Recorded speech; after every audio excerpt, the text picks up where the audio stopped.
Bato! Sobra na kayo I ang love you, mga Senator bato. Bato! Diba? Hindi na di maayo rin. Usa kinahanglan tinataran magpakabala. Ay, bihay. Sa ingunta nga kanang ato mga future generation sa kaluluoy tungod kay sila ang magbayad sa utang nga atong giutang karon. Tama!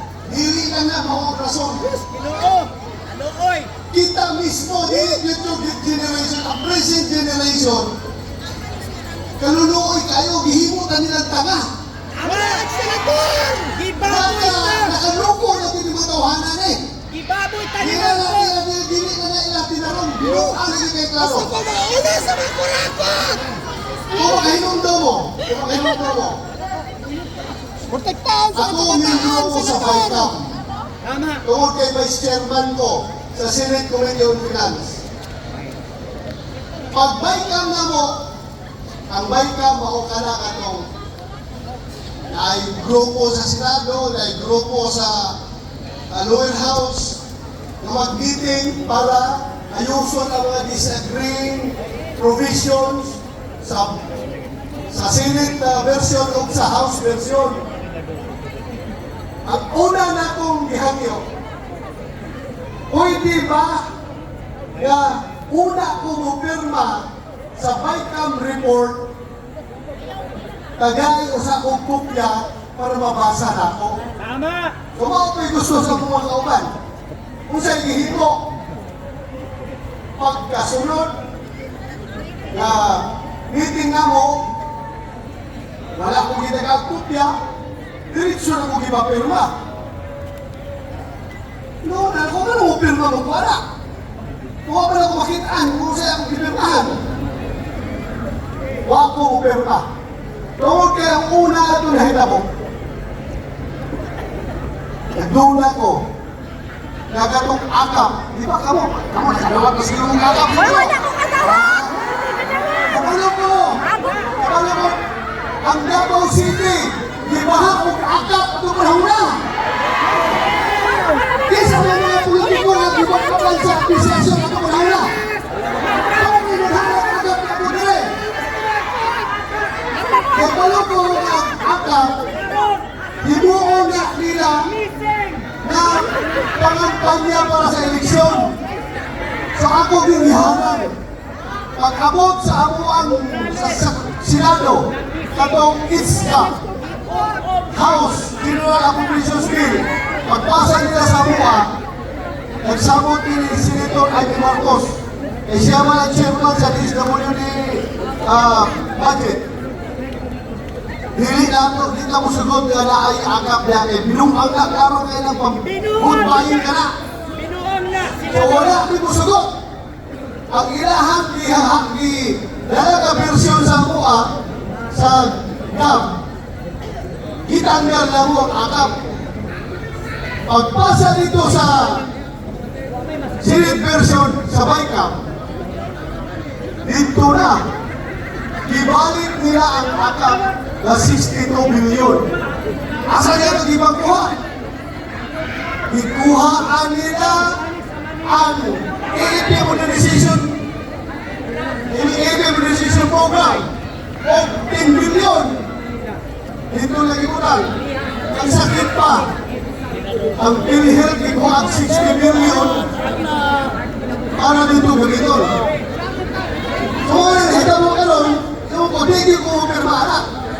Ako, di mo niwag awag ko. Di ko pirma, di ulit ko.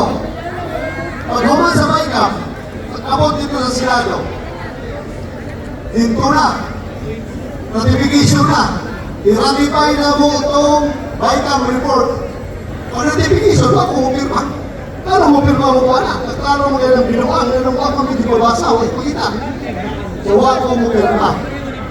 Sulit ako, ang nakalusot lang, katong akap. Ipunta ka lang 62 billion. Ang akap. Wapong kibalo. Yung nakapanisin, ako kaayo na gitaguan dito sa maong gaan. Maong ka nang matingala ka. Lanong Nabaha ang ghost project ng mga flood control dito sa Luzon. Lalo, nabili yung makita sa GAA. Kung saan ang project na flood control, may taon sa GAA. Kaya ang GAA General Appropriations Bill at yung General Supplemental Appropriations Act, mao ka na ang baraod na nag-autorisar sa gobyerno na mo gastos para sa mga programa sa gobyerno. Paano siya rin mo? Dili nyo makita. Dili makita. Kung nagbaha ang ilahan to projects ito. Yes, sir. Lalo dili makita. Kaya giputang nila dito sa program funds sa sakit. Sakit, dahil dito ako sakit. Murag strengthening assistance for government infrastructure and social program. Ako kaya na siya na funds. Dito di mo lang sila araw. Sa panahon ni President Duterte sa 2022, kada nasakit na pondo, ang program na ang program. O, di masamot. Murag last priority siya na implementar tungkol kay depende na na kung muna tayo mag-utang na kwarta gikan sa foreign sources or natay sobra, natay surplus sa atong income, sa atong taxes na makuha, saka para sa implementar. Wala gitawag ang program. Ang program ka na nakabutang sa GAA na maong ginay i-implementar. So, in short, dito nila gitaguan atong saglit program. Sa panahon ni President Duterte 2021, ang nakabutang lang ana nito, 157 billion. Pagka 2022, nahimong 253 billion tungod kay dunay COVID intervention programs. Sa COVID, itaas siya, 157. Apan, pagkabot sa 2023, kung diin, nilink na si President Duterte ang presidente. Si Marcos na. Pag 235, kung sa COVID, abot sa 2023, wala na yung COVID, nahimong 800 billion. Grabe! 800 billion! Isa mo nung magurot ang kortahan.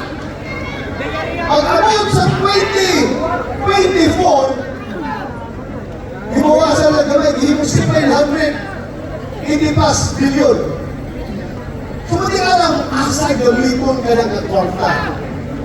Dito kayo nila ginakuha, ginakaw-kaw, na nag-gigamit para sa pag-program. Nagtanag pag-program, mga tagal, DPWH, how kayo? Ato to, asa mo lang? Gusto nyo dire mag-program, kaya, ito lang. Sige, utang na. Gusto project, wala ihimo. Ihimo na yung nilang ayuso ng papilis kamay, i-claim na yun nila ang bayad sa land bank, sila na magbahin-pakin. Mabahin-bahin na nila. Una na itong mga hawak sa taas. If you can remember, isulti na kining Biskaya, itong dato ayaw na blagyan sa ganun. Isulti na siya na 25% to 30% sa maong project, mundo sa project, muat ko ka na sa proponent.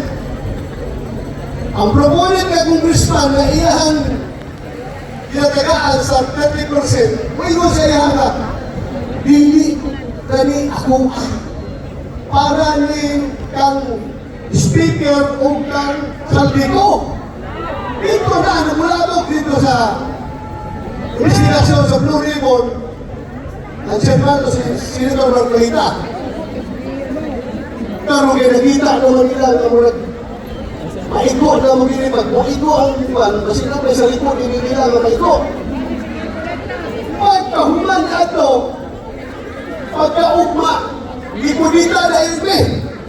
Ialis na na Francis Escudero, tanggal, si Marcolita, gitanggal, gibulihan. Tungkol kay paingon na dito ang investigasyon. Paiko na sila. So mga nang, applyan ni Sito Marcolita o kaya Witness Protection Program na itong mga Biskaya. Apang sa ilang sulti, hindi na pwede. Kaya siya ang most guilty. Naprestaw na siya most guilty. Kung sa'yo most guilty nga, siya ba ang mastermind nga na? Hindi siya most guilty. Hindi siya most guilty. Iwan ba yun na, kung hindi siya himuon na state witness, kung ibalik niya itong mga kwarta na yung nakawag, pwede ba na? Hindi ka na pwede. Tungkol kay wala ka na nakabutang sa balakang ng restitution na ibot pa sa bonta yung ikawang na kung naiulit mo bago ka mag-qualify as a state witness. Hindi ka naghihimu ng rason para hindi maprotektahan na itong mga whistleblower. So, ambot lang mga kaitsunan mo, punta. Tunay, maayong resulta kami mabahin mo nga mong investigasyon. Kami nanigamot din. Kami sa minority. Nanigamot yun na tunay resulta na mahitabo. Lalan among hihimo na investigasyon sa Cloney Community. Kung na nakawala yun, nagpakaulan mo, tungkol sa iyong magputista, nagpakaulan mo. Kung itong mga demonyo, siyempre mo magpapildi sa kasilog ng 100 million. Ha? Pagpailis ang kwarta sa kasino, chips bukas, kasto chips. Ihatag ang kwarta para tagagag chips sa mabluwa ka sa kasino. Kung kamat ang more than 1 billion, 1.2 billion ba itong kandidat ni Pakistan? Grabe! Wala na gusto mo unang-una nga grabe na dahil ihilok mo sa kita, hindi ka magpapala. Kuning ka mo kita, hindi ka mo hilong, hindi ka magpaka, wala yung pagkaalam, basta ilang ka. Ikanang kultaha, hindi ka kita magbayan sa utang sa gobyerno. Kundi ang future generations mo, huwag ka maanak ito mga apo.